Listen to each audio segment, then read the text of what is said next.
Est-ce que ces banques peuvent être impactées par l'absence de retrait? On a notamment constaté pendant le confinement que les retraits d'argent liquide avaient fortement chuté. Je vous donne quelques chiffres. Moins 90% en Espagne, moins 60% en Angleterre, moins 40% en Irlande. En France, depuis le début du confinement, on est à moins 50% de retraits dans les distributeurs automatiques. Et depuis 2012, de manière générale, les opérations en espèces ont baissé en moyenne de 2,2% par an. Olivier, est-ce que ça participe de la mauvaise santé des établissements bancaires? Non, non. Ça, c'est, je ne sais pas si vous le voyez venir, mais là, c'est gros comme une maison. C'est, en fait, on va essayer de prétexter cette baisse des retraits d'argent pour supprimer l'argent liquide. C'est le rêve, évidemment, des autorités et des banquiers et de tout ce système. C'est de vous fliquer encore un petit peu plus, c'est-à-dire que vous serez obligé de payer soit avec une carte, soit avec votre téléphone. Et donc, on recueillera toutes les informations sur vous.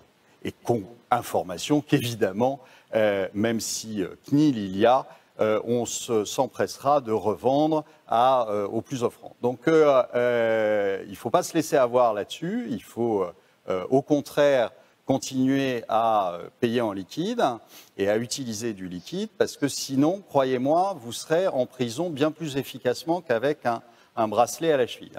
Donc,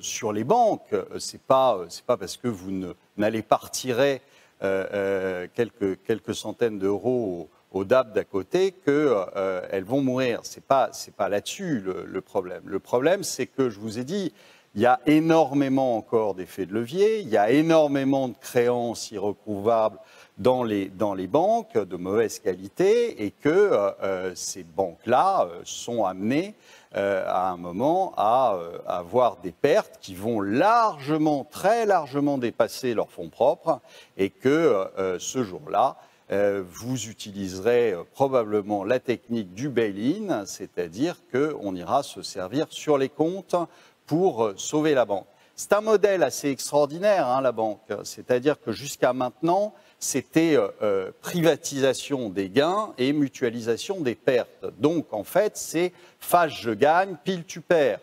Donc, c'est un modèle qui est unique et qui est extraordinaire, puisque on peut faire toutes les bêtises du monde, et ça depuis LTCM, donc ça date de 98, avec M. Greenspan, qui à ce moment-là était à la tête de la Banque centrale.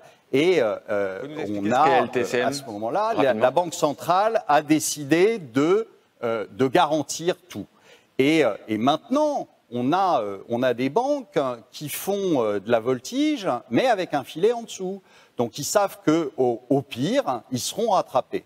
Et ça permet à ces banques de faire n'importe quoi, puisque de toute façon, il n'y a pas de risque. Au final, c'est le contribuable ou c'est le déposant qui paiera.